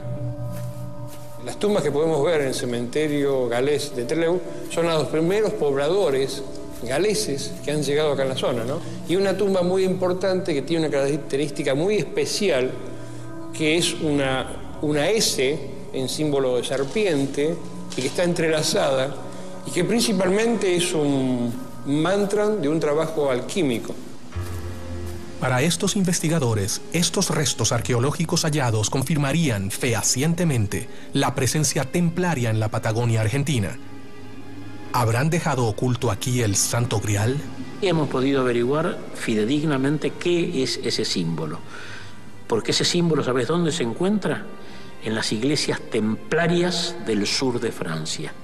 El símbolo se llama el crismón. Es un símbolo de Cristo, pero que utilizaba severos templarios. ¿Los pueblos galeses habrían buscado su tierra prometida en este rincón del mundo? ¿No sería casual que lo hicieran en lugares donde los templarios se habrían establecido siglos antes? Quizás ellos también seguían el camino del Grial. Los estudiosos aseguran que los colonos galeses se preguntaban ¿cómo habían hecho los templarios para atravesar de forma tan rápida la Patagonia? La respuesta a esta pregunta, según Alejandro Vega Osorio, estaría debajo del suelo. Debajo de la meseta patagónica, a más de 200 kilómetros de la costa del Atlántico, aparecen agujeros en la roca, de donde sale aire y se aspira aire. Hay una curva de 36 horas donde cambia de aspirar con mucha fuerza a exhalar aire. Y el aire que exhala, lo exhala a 5 grados de temperatura, con una humedad relativa del 85%, igual al agua del Atlántico. Según el investigador, existiría lo que él denomina agujeros que respiran, extraños túneles conectados a una supuesta corriente de aire subterránea. Y ese cambio entre la exhalación y la aspiración corresponde con la subida y la bajada de la marea del Atlántico y del Pacífico. Estos túneles no son conocidos, pero sí se sabía que existían en los ambientes esotéricos. Ya desde el tiempo antiguo existía algo que se llamaba bahía sin fondo. ¿Pero qué es lo que indicarían estos respiraderos? Respiraderos, lo que hay normalmente a veces es en los pequeños mallines de agua, donde se acumula agua, el agua brota como volcancitos de arena. Nosotros los geólogos lo conocemos como pequeños volcanes de arena, que son pequeñas burbujas que salen, que vienen arrastradas por el agua. Para algunos investigadores, esto indicaría la existencia de un inmenso río subterráneo debajo de la meseta patagónica que conectaría con los supuestos sitios templarios. Pero para los especialistas, esto parece ser imposible, dadas las condiciones geológicas de la región. La meseta de Somuncurá es una gran meseta de origen volcánico, de edad terciaria, o sea que tiene prácticamente unos 10 millones de años. Y ese plató volcánico se ubica en la zona norte de Chubut y sur de Río Negro y abarca varios miles de kilómetros cuadrados. Y es que hay un canal subterráneo que une el Atlántico con el Pacífico. Ahí, justamente entre las latitudes 41 y 43, que cruza desde el Atlántico hasta el Pacífico y viceversa, digamos, ¿no? Las aguas subterráneas no se unen de un océano a otro. Las aguas subterráneas a veces terminan internamente en cuencas endorreicas y algunas sí drenan hacia el mar y vemos como lloraderos en los bordes de la costa, pero no van de un mar al otro. Hay algunos investigadores que dicen que los misteriosos pozos ubicados a lo largo de la meseta de Somuncurá son la clave para encontrar el lugar donde descansa el tesoro templario. Y estos pozos respiran en el verdadero sentido de la palabra. Aspiran y expiran y forma una sinusoide, la aspiración y la expiración. Y el único fenómeno natural que tiene este ritmo son las mareas. Y cuando le tomamos la temperatura y la humedad en el Servicio de Hidrografía Naval de Buenos Aires, nos dijeron, eso está en contacto con el mar.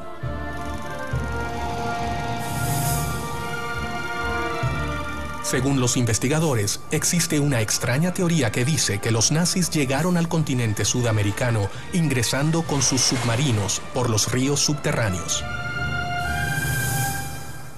Existe agua subterránea, que es diferente. Digamos, el recurso de agua subterránea es algo común. Ahora, existe un gran mito con respecto a los ríos subterráneos. Los ríos subterráneos que normalmente vemos en televisión, como por ejemplo las películas de ciencia ficción, donde se muestran, o los mismos libros de Julio Verne, hablan de mundos subterráneos.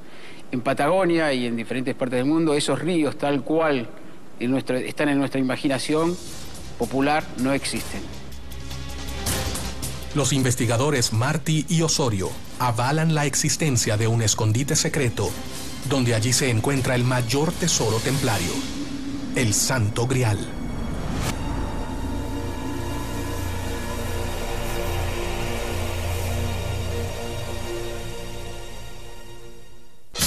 El fuerte es una meseta donde se dice que fue el primer enclave templario que hubo en la zona. La meseta de Somoncurá es una gran meseta de origen volcánico. Los nazis buscaban el Santo Grial en la Patagonia. Por eso llegaban submarinos nazis a la bahía sin fondo. En ese lugar hay mucho más de lo que se piensa.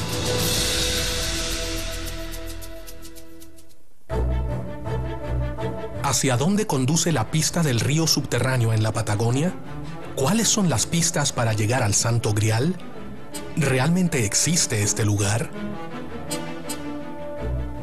En la provincia argentina de Chubut se encuentra una pequeña localidad llamada Telsen. ¿Es esta región la última morada del Santo Grial?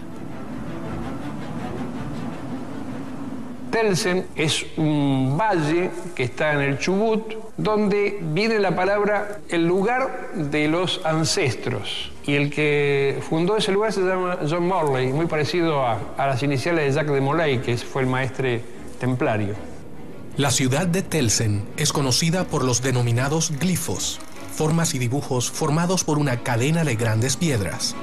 Una de las pruebas más fuertes de la presencia de templarios en la zona son los glifos de Telsen, donde están dibujados en roca, vistos desde el aire de gran magnitud, glifos de 200 metros de largo con caballeros, con espadas. Luego han sido cubiertos con tamariscos, con árboles para que no se pueda excavar en la zona. Algunos miembros de la comunidad científica y especialistas en geología ponen en duda las teorías que hablan de la existencia de cuevas ocultas y los supuestos glifos con figuras dibujadas en la tierra. La localidad de Telsen se ubica en la parte sur de Meseta Somoncurá. En esa región hay rocas de diferente origen y de diferentes edades. Hay rocas de edades jurásicas, muy antiguas, hasta rocas terciarias de unos 8 o 9 millones de años. Y hay rocas tanto de origen volcánico como de origen sedimentario. Los científicos siguen sin tener pruebas fehacientes sobre estos dibujos llamados glifos en la Patagonia.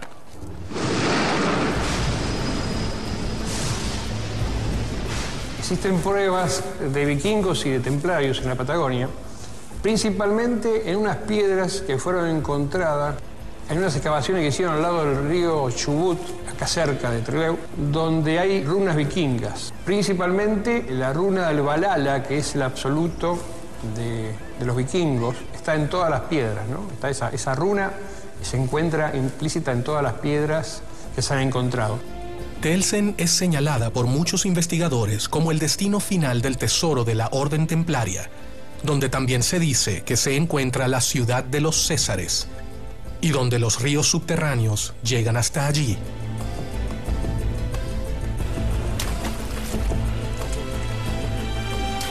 Se le dice ciudad de los Césares porque hay dos teorías. Una porque el que lo descubrió fue uno de los conquistadores que llegaron a la Patagonia y se llamaba César.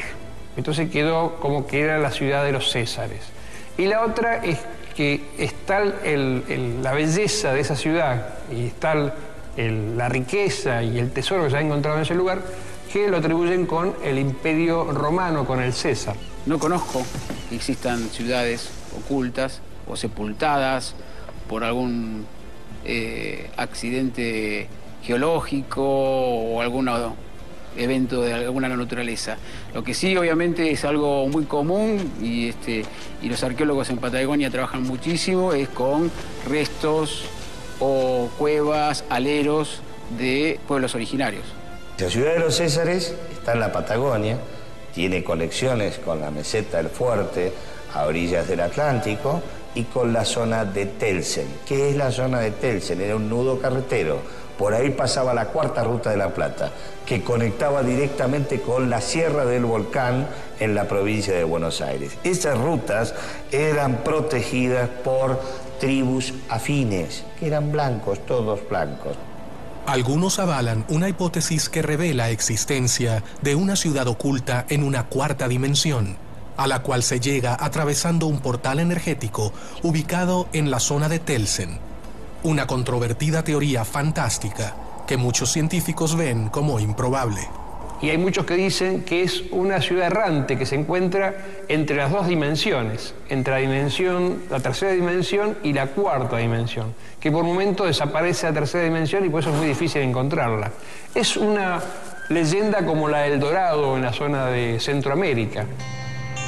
La leyenda sobre esta ciudad de los Césares está vinculada con la región de Telsen, pero ¿por qué nadie puede explicar su ubicación?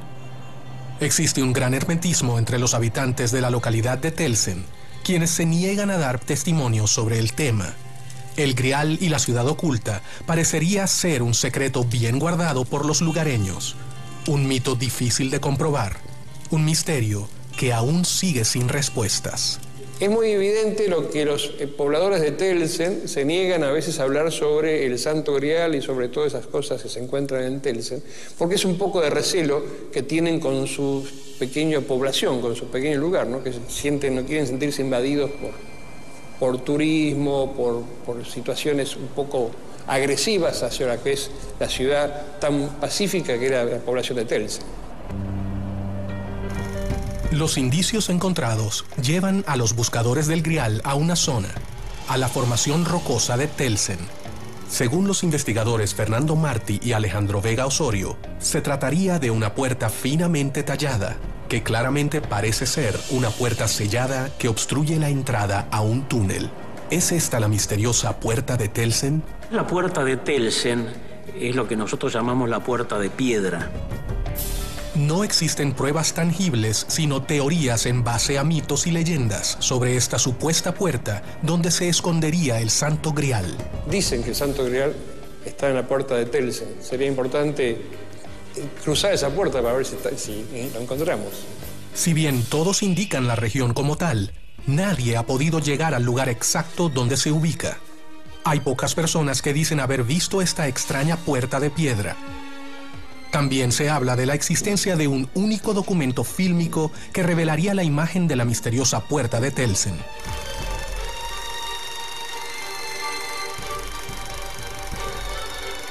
La puerta en sí es una cueva que ha sido sellada. Dentro de esa puerta se supone, y esto es especulativo, hay material templario.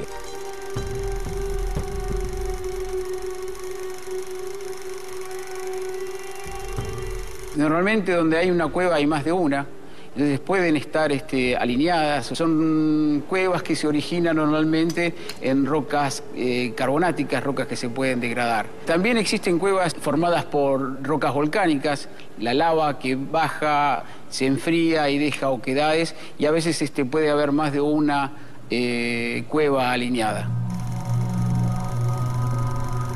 Aparentemente sería como una puerta de roca o de piedra, pero que está cerrada, que está en un macizo montañoso, en un macizo pétreo montañoso, y que da toda la sensación de ser una puerta cerrada desde adentro. Detrás de la puerta del Telsen se cree que está el Santo Grial. Es el Santo Grial que parece tener el poder de ocultarse para no ser revelado. Nadie puede decir con exactitud el lugar donde se encuentra la puerta. Uno puede observar, y hay mención de una puerta en la localidad de Telsen. Las imágenes que yo he visto no me indican de que existiera una puerta, sino más bien parece exactamente una morfología de la roca volcánica muy similar a una puerta, pero solo es el aspecto de puerta. Estamos hablando siempre de rocas volcánicas. Las imágenes en este video son supuestamente las únicas pruebas actuales de la existencia de la puerta de Telsen, la morada del Santo Grial. ¿Son estas pruebas que pueden ofrecer un claro indicio de que el Santo Grial estaría en Telsen, en la Patagonia Argentina? ¿Es realmente posible que la puerta de Telsen sea su última morada? Supuestamente la historia dice que los templarios siguen existiendo, ya no vestidos con túnicas blancas, obviamente, que el personal se va renovando, que viene desde Europa, en fin, todas leyendas que se van distorsionando cada vez más.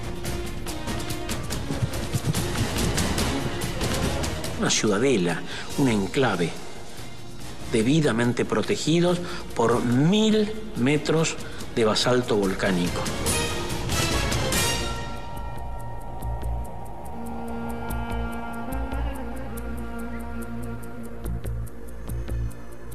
La Patagonia argentina esconde un último secreto sobre el Grial, un enigma que espera ser revelado. Existen templarios en todo lo que es Latinoamérica también, en Europa. Acá tenemos en Argentina la Orden de los Caballeros Templarios, que su sede principal está en Buenos Aires, y acá tenemos en la Patagonia tenemos la preceptoría, la cual yo estoy a cargo. Y hay también templarios en Perú, y en Chile, y en Paraguay, y en Brasil, y hemos conformado la Unión Templaria Latinoamericana, donde están todas las órdenes asociadas en esa Unión Templaria. En la actualidad no existen templarios como tal. La orden fue disuelta en 1212 por el Papa Clemente V, de tal suerte que todos los grupos que posteriormente se llaman o se hacen llamar templarios no tienen absolutamente nada que ver con la orden original, aunque ellos puedan retomar una simbología, unos valores o unos ritos propios de los templarios. En Europa existen órdenes templarias, sabios de la orden monástica que tratamos, con otras características que incluso ellos han estado buscando y rescatando muchos de los conocimientos trascendentes que ha permitido el mayor conocimiento de esta orden.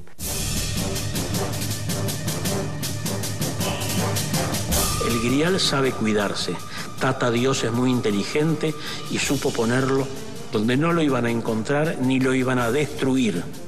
Porque puede haber gente mala que quiera destruirlo. Todas las pistas recogidas por estos investigadores apuntan al continente americano como el supuesto destino del Grial.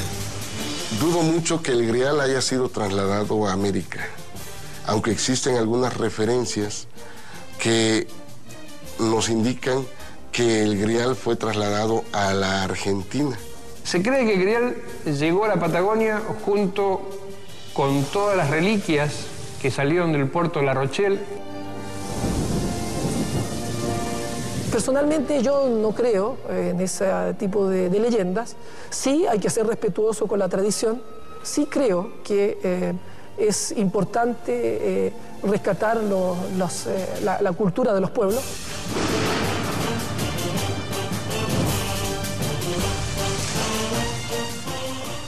Parte del tesoro templario está en la Patagonia, precisamente en las cercanías de Telsen y bajo la meseta de Somuncurá.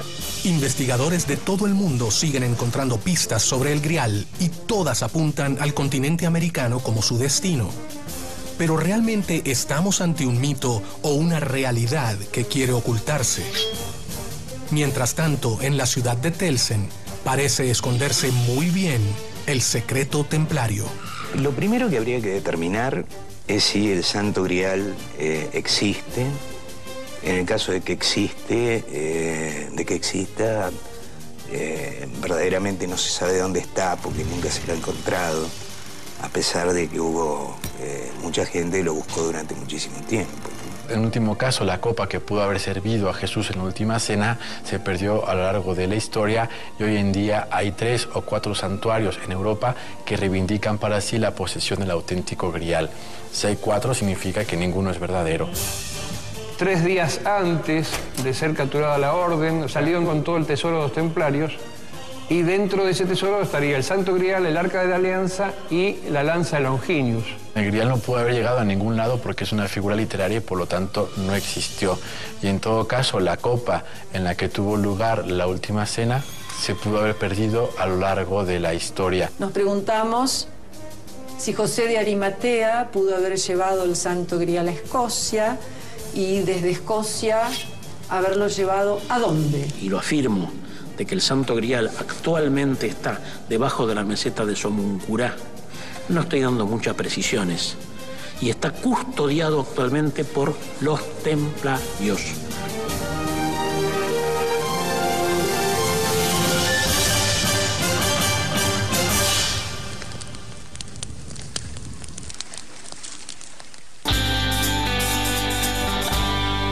A fines de 1930, los nazis habrían seguido los pasos de los templarios porque consideraban a la copa sagrada mucho más que un objeto antiguo. Para ellos, el Grial sería la clave para el nacimiento de una nueva humanidad. Pero no todos tienen la misma teoría sobre el Grial. La palabra Grial se hace famosa a partir del año 1190, donde un poeta y escritor francés hace una obra de teatro y dice que en un Grial se encuentran las hostias consagradas del cristianismo. Fue Robert Barón quien relaciona precisamente al Grial como la copa en la cual fue utilizada por Jesucristo en la última cena y que posteriormente José de Arimatea utilizara para recoger la sangre de Jesucristo al momento de su crucifixión. Y José de Arimatea, que era el dueño físico del Grial, porque era el dueño físico de la casa donde hicieron la última cena, decide escaparse. Y por lo tanto es una de las figuras más cercanas a Jesús. Se encargó efectivamente de recoger, según la tradición evangélica, la sangre, después de descender el cuerpo, lavarlo, según el ritual judaico, y depositarlo. Se dice desde entonces que José de Arimatea la traslada oculta y secretamente a algún lugar que no se refiere de la entonces Britania.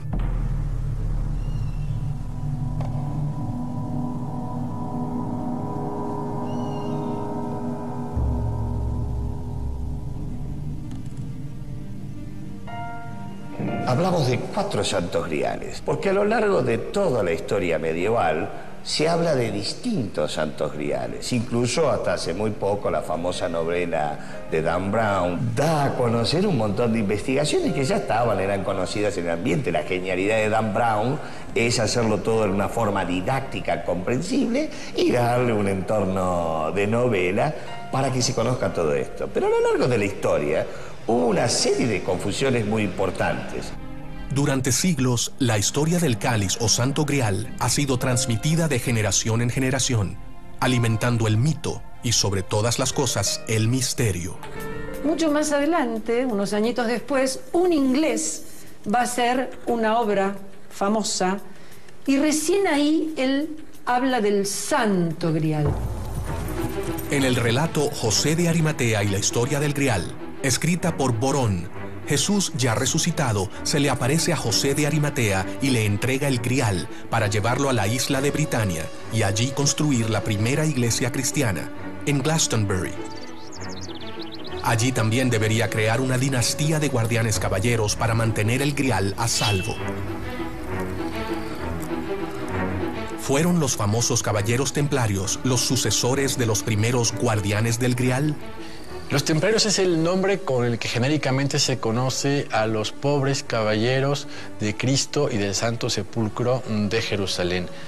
Fue una orden militar internacional fundada en 1120, con el objetivo particular de proteger a los peregrinos que realizaban el viaje hasta Tierra Santa. Pero cuando ellos llegan a la ciudad de Jerusalén, el rey Balduino I les dice que les va a dar un lugar en lo que fueron las caballerizas del templo del rey Salomón.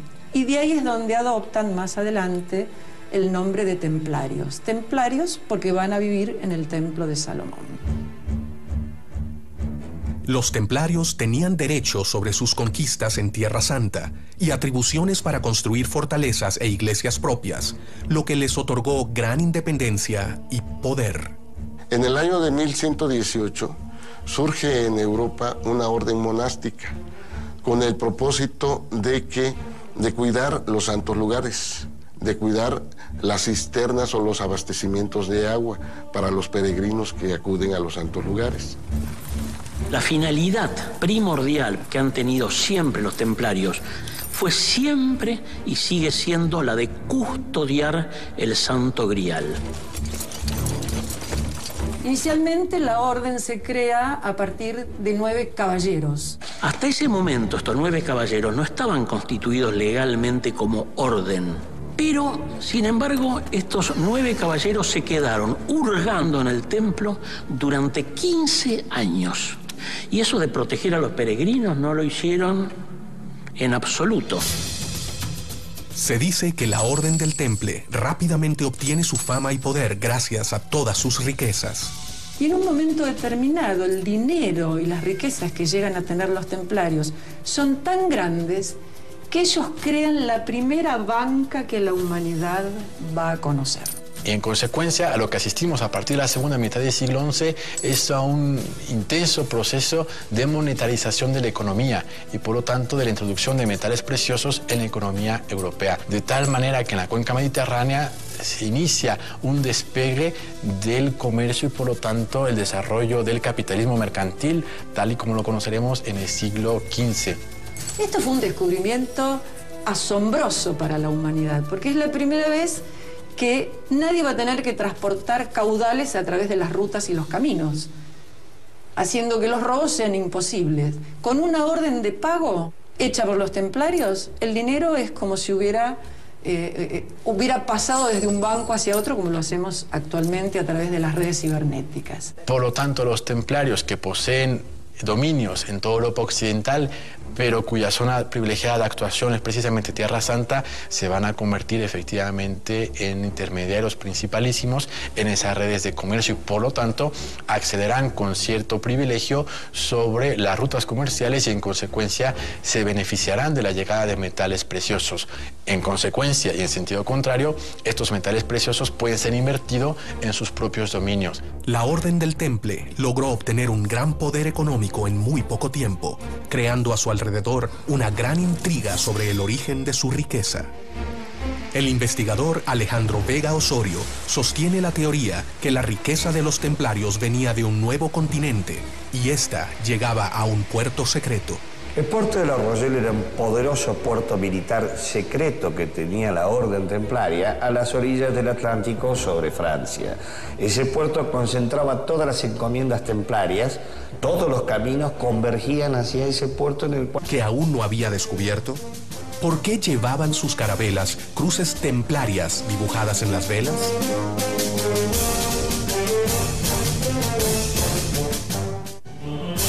El Santo Grial contiene la sangre de Cristo. Supuestamente el Santo Grial tiene poderes místicos. Quien fuese el afortunado en encontrarla tendría por consiguiente vida eterna.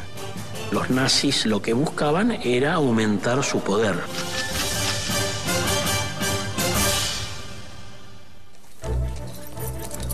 Si los templarios conocían el Nuevo Mundo mucho antes que la llegada de Colón, obviamente este no habría sido el primer conquistador.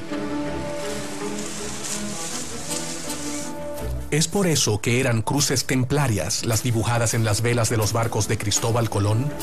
¿Esperaba encontrarse con un reino templario?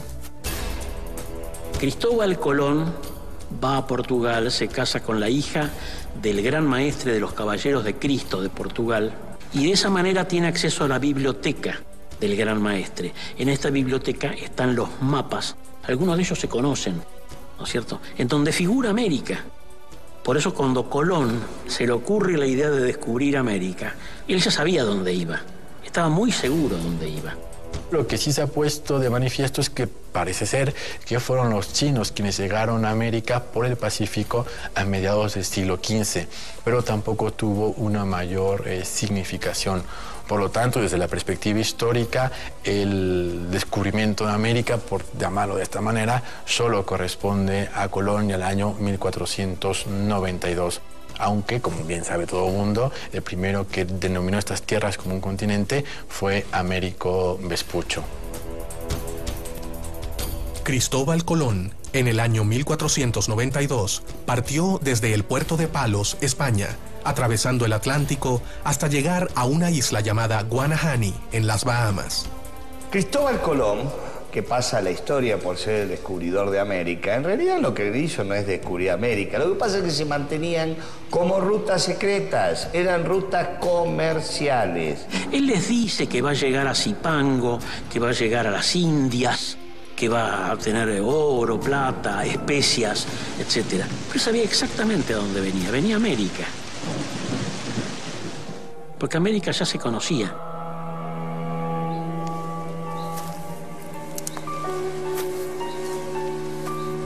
Se dice que Colón se pone bajo la advocación de los templarios y le coloca a las velas de sus carabelas las cruces templarias. Los españoles sabemos que las carabelas vienen con este símbolo que es la cruz patada, que él es el emblema de los templarios. ¿Por qué Colón traía velas templarias, blancas y con las cruces rojas? Y porque él creía que los templarios iban a estar hasta ahí donde él llegaba. Era una señal de reconocimiento, como para decir, somos amigos.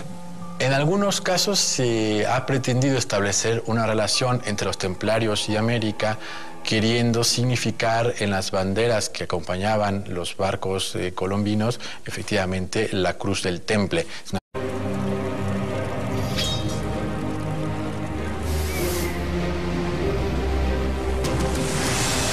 En la fe cristiana, la última cena fue la última ocasión en la que Jesús se reunió con sus apóstoles para compartir el pan y el vino antes de su muerte. La copa o cáliz que se usó esa noche fue motivo de veneración de los primeros cristianos y de codicia por parte de mucha gente. Había que preservarlo. ¿Fueron los caballeros templarios los secretos custodios del cáliz de la última cena? ¿Conocieron y visitaron América antes que Cristóbal Colón la descubriera? ¿Fueron las minas de México y Perú la fuente de su gran riqueza de oro y plata?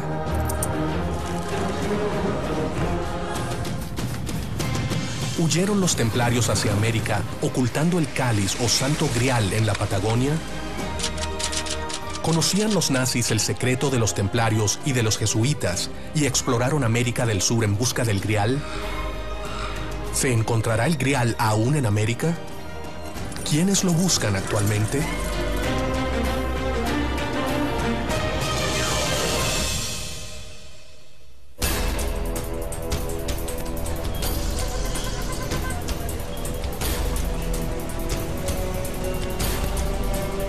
¿Se encuentra el Santo Grial, la Copa de Cristo, en América? Son muchos los que han buscado por décadas el tesoro de los templarios, el Santo Grial.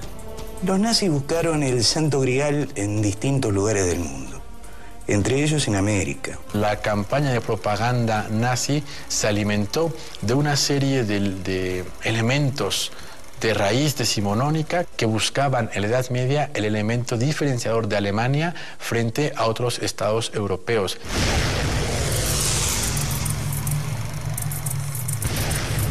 Los nazis, entre comillas, lo que buscaban era aumentar su poder.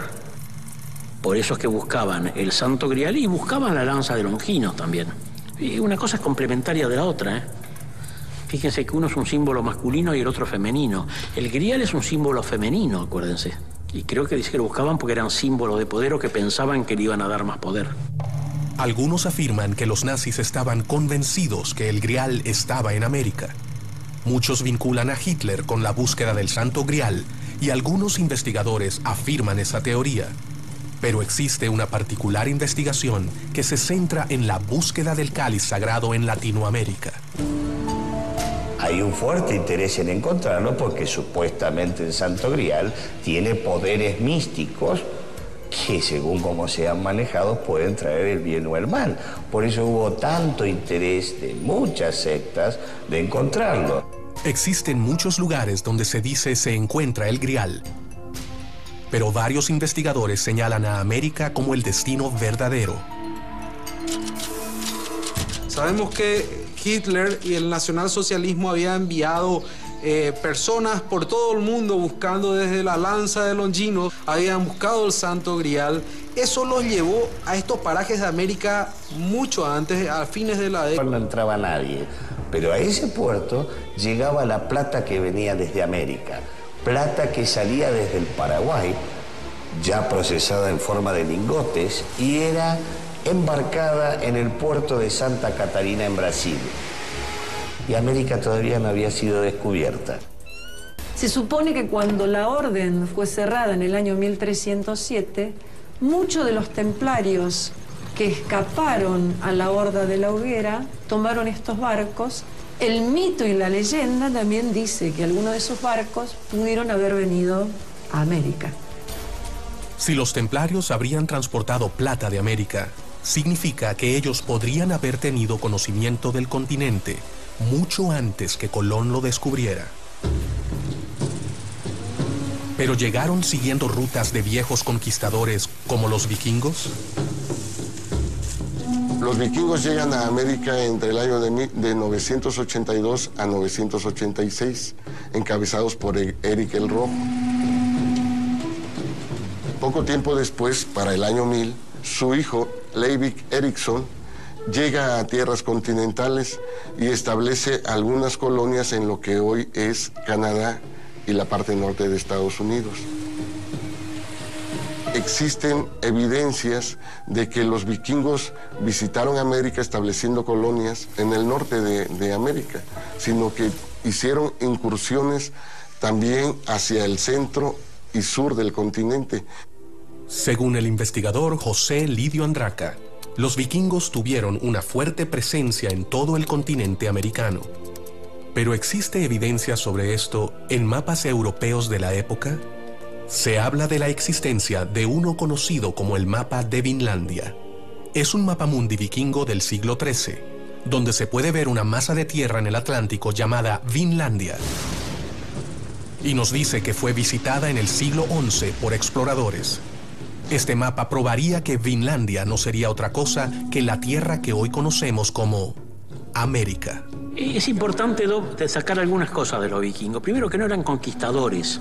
No llegan al Perú, no llegan a América, no llegan a ningún lado como conquistadores, sino que es una migración. Algunos especialistas, como José Riquelme, tienen la teoría que los templarios siguieron los pasos de los vikingos tomando sus mismas rutas hacia el continente americano.